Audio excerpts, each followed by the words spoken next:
I often wonder to myself, why are more people not using guaranteed income annuities to secure their retirement? We're going to address the top 6 reasons in this week's Atlas Annuity podcast. Hi, everyone. I'm Marty Becker, owner and founder of Atlas Financial Strategies in St. Louis, Missouri, where we specialize in safe money retirement strategies. Welcome to episode number 39.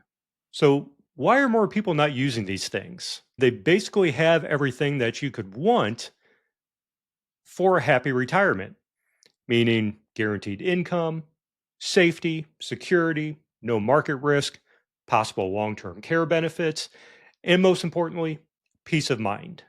So, just take a look at this quote from the Financial Research Corporation. Our analysis shows that no other investment vehicle can rival the income annuity for retirement security. There is no other vehicle in the marketplace that can convert assets into income as efficiently as the income annuity. The simplicity of the product, combined with the high payout rates, liquidity features, and optional inflation rider, make the income annuity a product that will certainly gain popularity in the near future. Now, I think this was from about 10 years ago, and it has certainly gained a lot of popularity since they first produced this paper.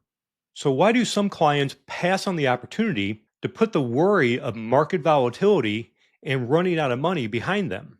Sometimes they were talked out of it by an advisor who maybe doesn't understand the annuities, or maybe even more a sinister reason that the advisor knew that if they moved the money to an annuity that they were going to take a pay cut because they couldn't charge management fees on the client's portfolio anymore. Other times it could be just a friend who maybe was placed in the wrong product and has a horror story. But normally, when that happens, it was the fault of the advisor and not really the annuity. Regardless of the reason, it could put you at a disadvantage when you choose not to implement an annuity into your portfolio. And I'm actually going to do a remake of a video that I made a couple years ago based on this paper from the Financial Research Corporation that goes into a lot of details on how portfolios that have annuities inside of them actually outperform portfolios that do not have annuities. But for today, let's just look at what the experts have to say on why people do not implement annuities, because believe it or not, this is actually a very well researched topic. So, we're going to look at the top 6 reasons in no particular order on why people are not implementing annuities into the retirement. And then I will also address how Atlas and myself help people overcome those reasons. Number 1, versus transfer. A lot of times it's really just how the implementation of the annuity has been framed to the client, because there's a big difference between what happens in someone's mind when they hear the word purchase or the word transfer.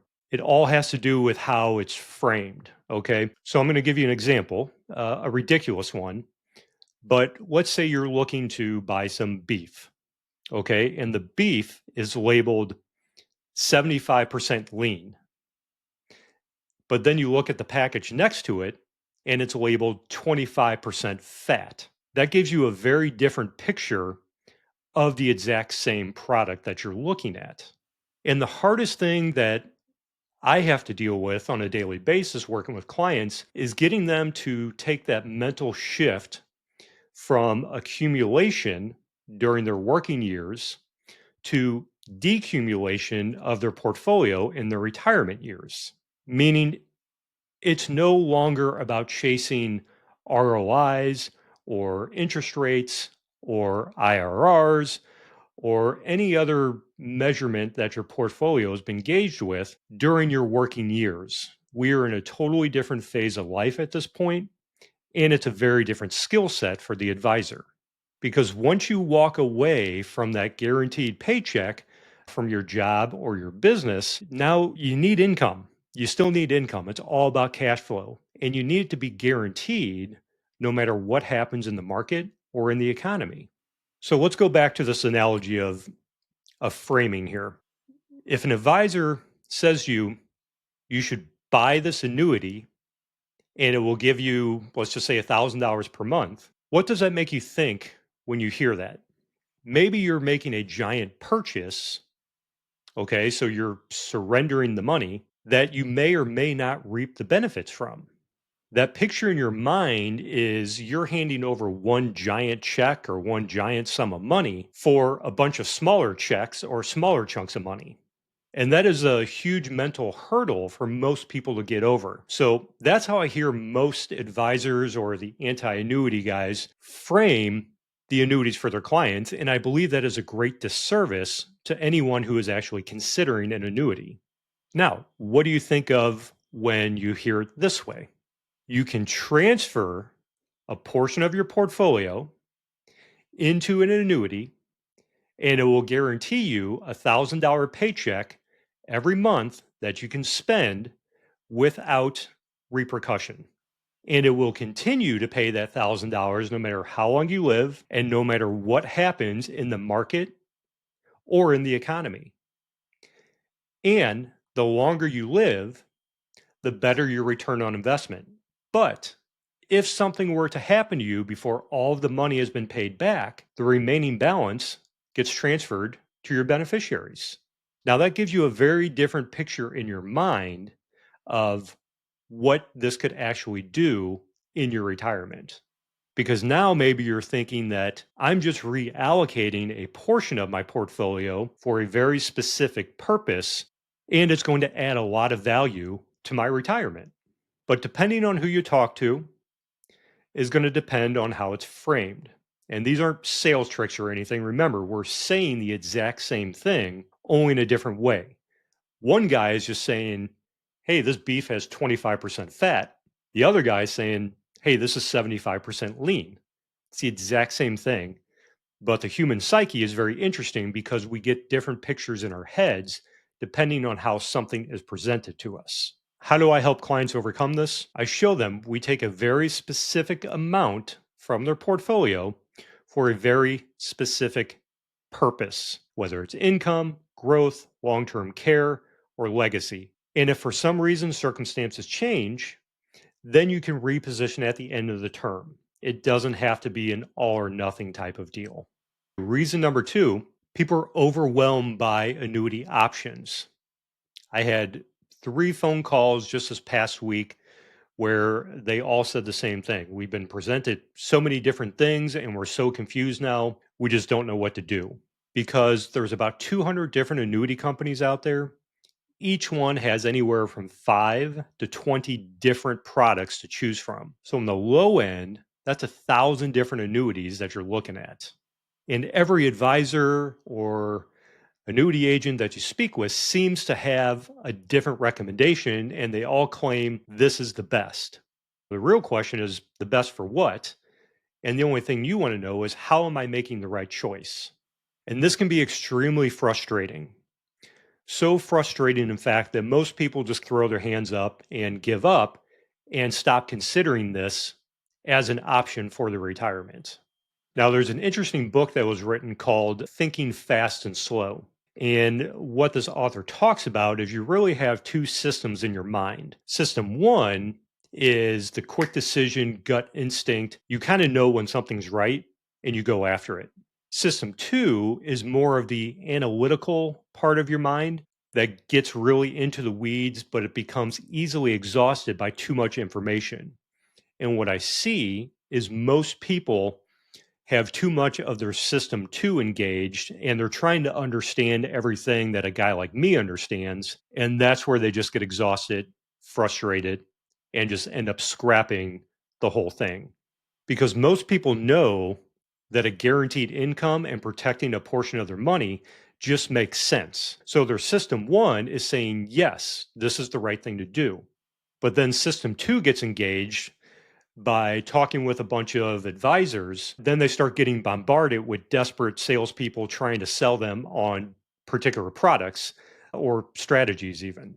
And then again, they just get frustrated, they walk away, and they just go back to what they've always known, which most likely is just a diversified portfolio or just sticking with the advisor that they've been with for years, even though it's a subpar plan. And I really hate seeing that scenario play out because it's nothing but a huge disservice to your own future. How do I help clients overcome this?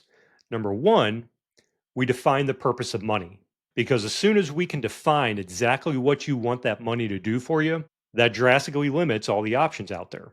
And then once we have defined that purpose, whether it's income, growth, protection, legacy, long term care, what we do is we run that particular class of annuity through third party software to verify the best deal. That way, there is no opinion from the advisor. It's just what is available in the marketplace, who's going to give you the most for every dollar that you send to them. Reason number three, too many steps in funding the annuity. And even I get frustrated with this at points. But what has been shown is that pension plans that actually offer a guaranteed income and is very easy to implement, most of the people end up taking the guaranteed income when it's a simple yes or no answer. So if your retirement plan is sponsored by someone like Fidelity or TIAA, who has annuities that they can offer, the majority of people take that offer, whether with all of the money or just a portion of the money. But when you must move your money to another annuity, number one, if it's not offered, or if there's a better deal out there, it can become a frustrating process. And if you're not offered that plan inside of your current retirement account, it's 100% on the back of the client to do the research. Once they find the right annuity, then to start moving the money. And then once you start moving the money, after you found the right annuity by talking to guys like me, which depending on how many you decide to go through, again, can be exhausting because now system two has been engaged so many times. Now, once you find the right annuity, now you have to start dealing with moving the money. And some companies are easier than others to deal with. But if you have a very retention aggressive company, you may hear on the customer service line that, oh, you need to talk to your advisor who oversees your plan, or you may be sent to something called the retention department. And when you get transferred to a retention department or sometimes even the advisor who doesn't understand what we're trying to do, I've heard so many just blatant lies, runarounds, mischaracterizations to convince people not to move their money that it makes me sick personally. And again, why would these retention departments make it so difficult for you to move your money? Because they're going to take a pay cut when you do. But what you have to remember is a couple things. Number one, it is your money, so it's your decision.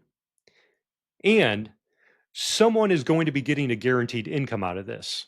It's either going to be you or the advisor. Okay.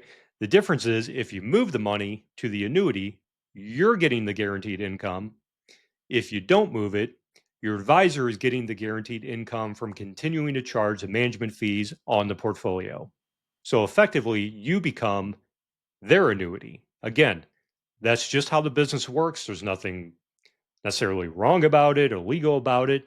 That's just how that type of industry works. When you're with them, they're going to start getting their income from charging you the management fees, and it's going to keep coming in as long as they can convince you to keep the money at risk in the portfolio. So, how do I help clients overcome this obstacle? I will be with you every step of the way, up to and including getting on the phone with the current holding company and calling out BS whenever I hear it when they're trying to stop you from doing something that you feel is right for your retirement security.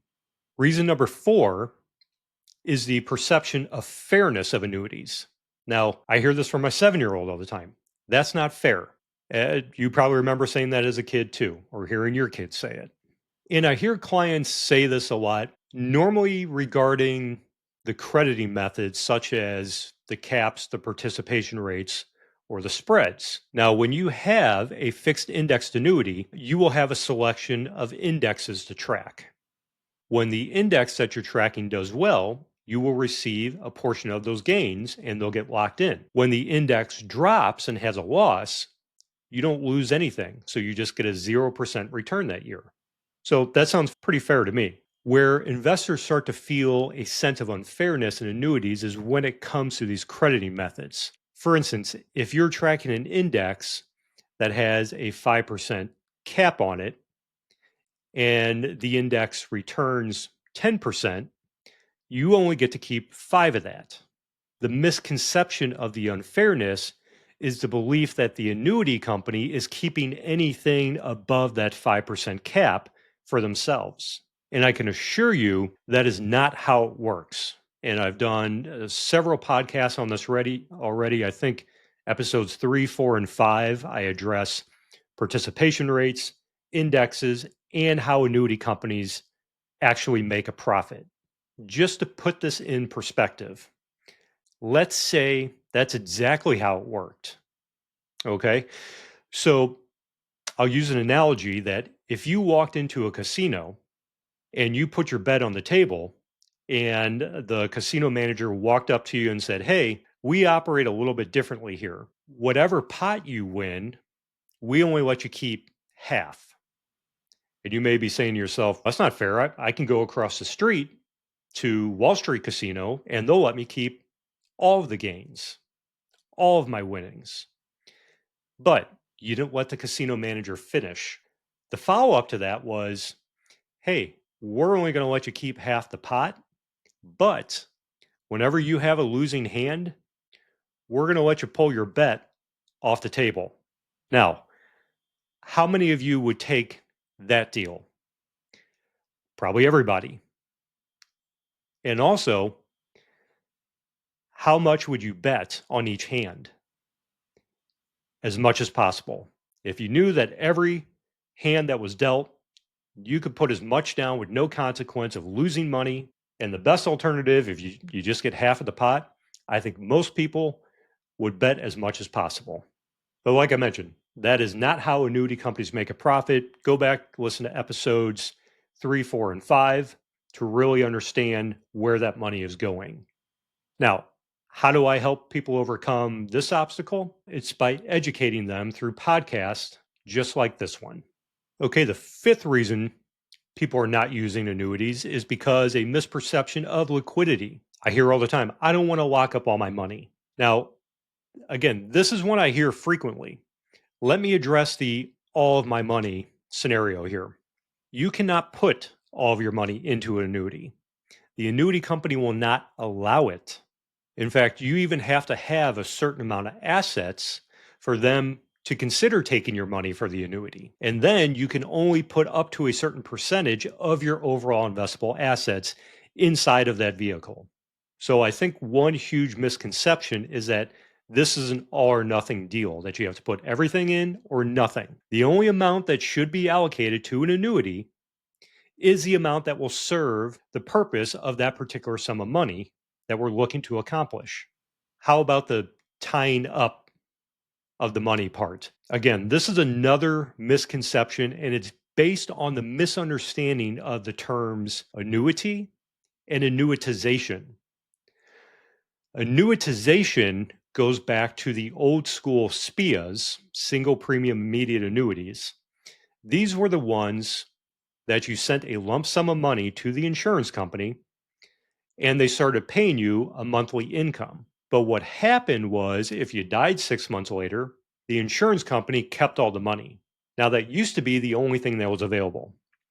Now, just like with anything, market demand, improvements, mathematics, actuaries getting better at this, they have come up with better ideas such as return of premium, meaning if you do not get all of the money back in income, there is a balance that will be passed on to your beneficiaries. So you're no longer having to annuitize the money. There is still liquidity and death benefit with these products. And here's the biggest thing most people do not understand is that your money is already locked up, at least a good portion of it, if not all of it.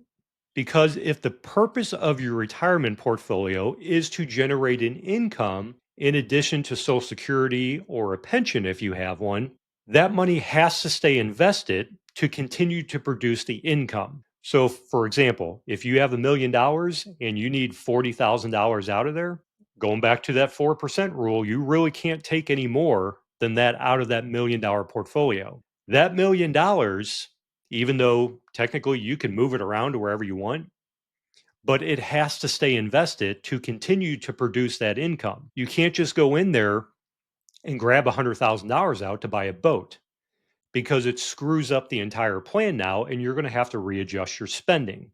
But when you implement an income annuity to provide a portion of that money that you need for income, because the payout rates are so much higher than you can get from a managed portfolio, it actually frees up quite a bit of money. And now you have discretionary liquid assets. And I did a very detailed explanation of how that works and that concept.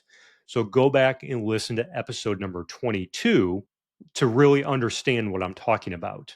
So, how do I help people overcome that obstacle? Again, we define a very specific amount of money for a very specific purpose, showing how you could actually end up with more liquidity using the annuity. So, again, go listen to episode 22 for a very detailed explanation of how that works. And then number 6, of course, is FOMO, the good old fear of missing out. Now, this is interesting because this goes back to a study that's based on loss aversion versus risk aversion. And some people would actually just rather risk the money in hopes of a bigger gain, even if it means a bigger loss, rather than having the protection from loss with a smaller gain.